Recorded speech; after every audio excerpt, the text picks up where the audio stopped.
안녕하십니까. 서울시립대 법조원에 봉직하고 있는 이창휘 교수입니다. 오늘 조국 사태의 진행 과정을 통해본 한국 사회의 문제점 및 현황이라고 하는 정말 조국 법무장관의 임명 후 급작스레 이제 저희들이 준비를 해서 바른사회 시민회의 주관으로 긴급 세미나를 하게 되었습니다만 두 분 발제자께서 좋은 원고를 짧은 시간에도 불구하고 잘 만들어 주셨습니다.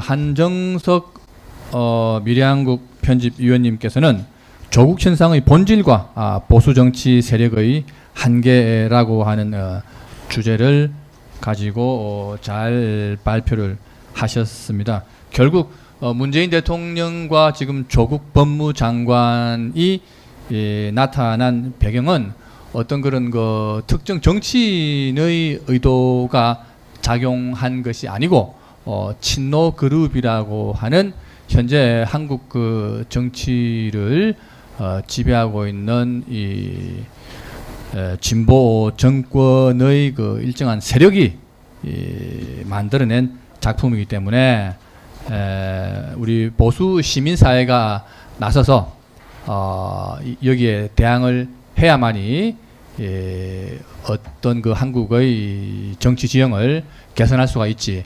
지금 현재 야당인 한국당에만 기대서는 큰 좋은 결과를 얻기 힘들다라고 하는 논지로 이제 말씀을 하신 것 같습니다.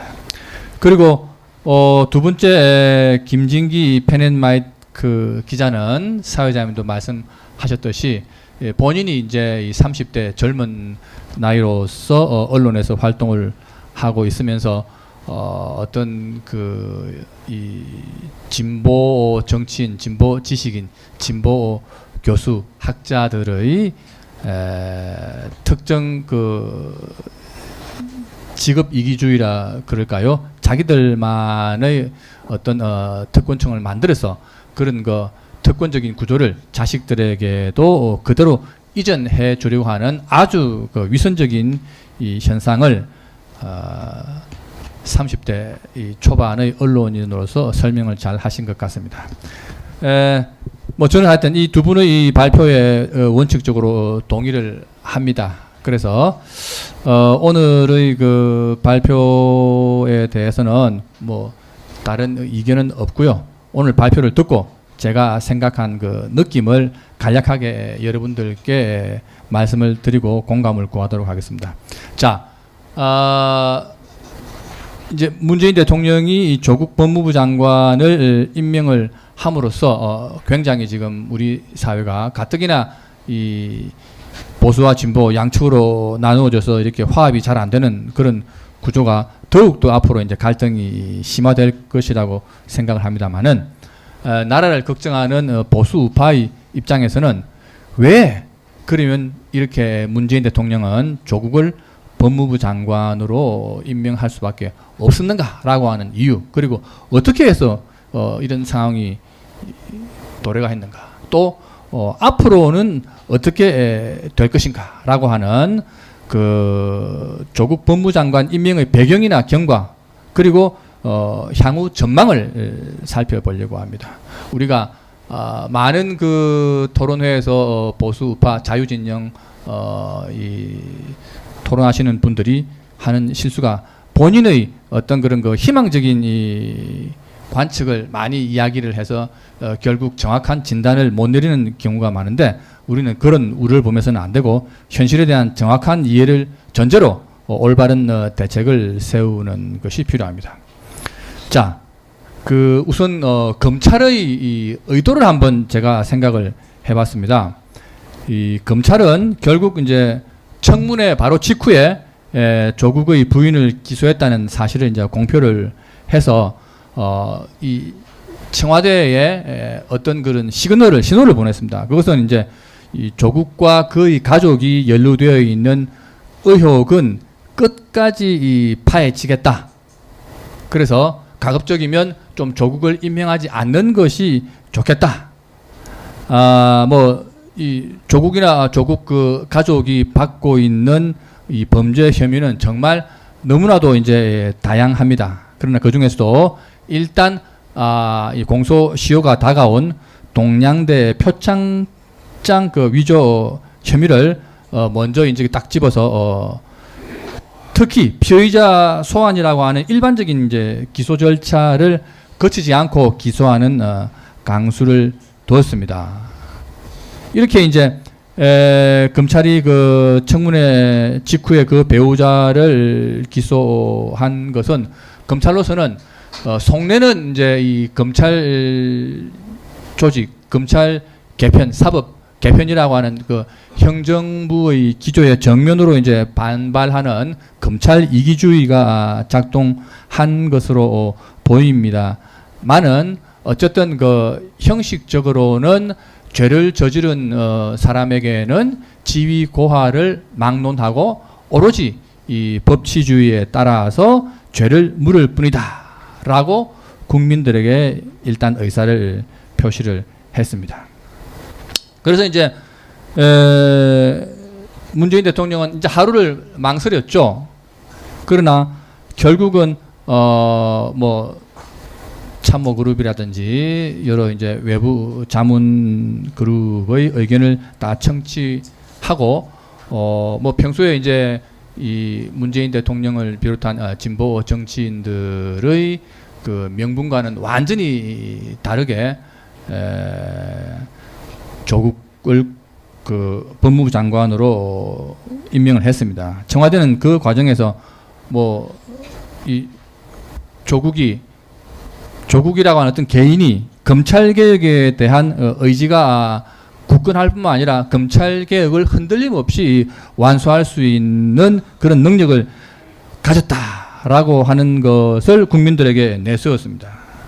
그러나 이제 이 청와대의 속마음, 문재인 대통령의 특히 속내는 어떻게 보면 과거에 노무현 대통령이나 뭐 여러 이제 이 진보 좌익 정권이 이 레임덕에 빠졌던 그런 역사를 되풀이해서는 안 된다. 즉 레임덕화라고 저는 이 말을 써봤습니다. 그래서 과거처럼 검찰개혁의 실패가 되풀이됨으로써 정권의 이 레임덕화를 진행시키는 것은 절대 용납할 수 없다라고 하는 절박함이 묻어 있었다고 봅니다. 특히 이제 청와대는 그 검찰개혁이라고 하는 과거 검찰이 너무나도 정치적이었고 노무현 대통령의 그 죽음을 초래한 그런 큰 잘못이 있기 때문에 많은 국민들이 이런 결정에 동의를 해줄 것이다. 즉 조국의 임명을 반대하지 않을 것이다 라고 판단을 했을 것입니다. 또한 처음에는 어떤 그런 반발이 있을지라도 결국 여론의 추이도 추석을 지나면서 자기들에게 유리하게 이 전개될 것이라고 기대를 했습니다. 그렇다고 저는 봅니다. 그렇지만 사실 그 국민들의 여론은 지금 집권층의 의도와는 같이 그렇게 흘러가지 않고 마찬가지로 과거와 마찬가지로 이번 그 조국 법무부 장관의 임명을 계기로 현 정부의 그 레임덕화는 가속될 것이라고 저는 봅니다. 앞에 발제자나 우리 사회자님께서도 누차 그렇게 말씀을 하셨습니다만은 이 너무나도 흠이 많은 사람을 임명한 데 대해서는 좌우를 떠나서 국민들이 납득을 하지를 않죠. 그래서 우선 뭐 야당이나 보수 진영이 이번 사태에 대해서 뭐 맹반발을 할 것이고 또 이제 여론도 이 보수 진영에서 보는 것처럼 그렇게 이제 현 정부에 대한 그 반대로 전국이 이제 여론도 그렇게 흘러간다고 하면 당연히 이 앞으로 이 전국은 야당이나 보수 진영에서 생각하는 그런 식으로 전개가 될 것입니다. 다만 뭐 저도 그렇게 될 것이라고는 보지 않습니다만은 앞으로 그 여론이 오히려 노무현 대통령을 지지했던 지금 현 진보 세력 현 정부를 지지하는 지지층을 결집시킴으로써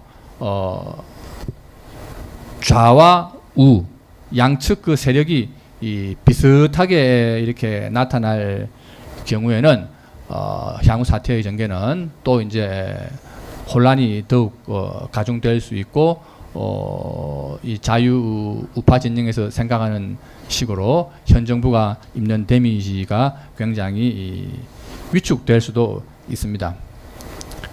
뭐 그런 과정에서 아니면 이제 그런 식으로 현 정부에 유리한 정국이 진행되지 않더라도 이제 추석 연휴를 지나고 현 정부는 여러 가지 이제 전가의 보도와 같은 정책을 내세워서 국민 여론을 주도하려고 할 것으로 예상을 합니다. 뭐 남북 관계, 북핵 문제 등 여러 가지 그런 이벤트를 안보 이벤트를 동원을 해서 총선까지 이제 끌고 갑니다. 즉 북한에 대해서는 우리가 평화적으로 하지 않으면 결국 우리가 이 한반도의 안보가 위험해지고 전쟁이 일어나면 모든 것이 다 파멸이기 때문에 우리는 무조건 맹목적으로 북한을 끌어안아야 한다. 이런 식으로 이제 나올 것이고 또 전매 특허인 선심성 복지 정책도 남발할 것으로 봅니다. 그러나 이러한 그 정부 여당의 시도는 실패로 끝날 가능성이 높다고 봅니다. 발제자들이 뭐 여러 번 강조를 하셨지만 일단 이 조국 사태로 불거진 이 부당한 입시 행태에 분노하는 젊은 층과 이 서민층의 반발은 조국의 장관 임명으로서 되돌아올 수 없는 그 다리를 건넜다고 보는 것이 일반적입니다. 오늘 오전에 제가 로스쿨에서 이제 수업을 하고 학생들에게 쭉 물어봤어요. 그랬더니 학생들의 의견도 좌우를 떠나가지고 저런 사람을 법무부 장관으로 해서 검찰 개혁을 이렇게 외친다고 하는 것은 누구도 용납할 수가 없다. 특히 이제 법을 전공하는 학생으로서 너무나 부끄럽고 치욕스러운 일이다. 모든 학생이 한 명도 빠지지 않고 오늘 그 말에 동의를 했습니다. 이런 그 젊은 층의 반발이라든지 거듭되는 경제정책의 실패로 경제가 파탄이 되게 되면 현 정부 여당은 중립적인 계층의 지지를 절대 얻지 못할 것으로 생각합니다. 따라서 이번 이제 사태를 기회로 오히려 야당은 이제 좀 반성을 해서 무기력점과 분열을 버리고 단합과 역전의 기회로 삼지 않으면 안 됩니다. 지금 현재 어쨌든 반 이상의 국민들이 이 조국 사태로 현 정부에 등을 돌리고 있기 때문에 의연하고 단호한 태도를 취해서 현재의 그 야당은 올바른 정책 판단을 내려야 합니다. 특히 야당은 경제, 외교, 안보, 에너지 정책에서 거듭되는 현 정부의 그 실패와 패착을 무조건 비난만 할 것이 아니라 대안을 제시하고 효과적인 홍보를 통해서 그런 잘못들이 우리나라의 앞으로 향후 진로에 어떤 그 나쁜 영향을 미치는가라고 하는 것을 홍보를 충분히 해야 합니다. 대안과 비전을 제시하지 못하고 그냥 여당의 국정 실패에만 편성해서는 내년의 총선과 또 앞으로 다가오는 대선에서 승리는 담보되지 않습니다. 그래서 이번 조국 사태를 계기로 우리 이제 뭐 한국당이든 바른미래당이든 이런 야당들은 빨리 이 단합을 해서 새로운 어떤 진영을 정비할 필요가 있다라고 일단 제가 토론으로서 말씀을 드리겠습니다. 감사합니다.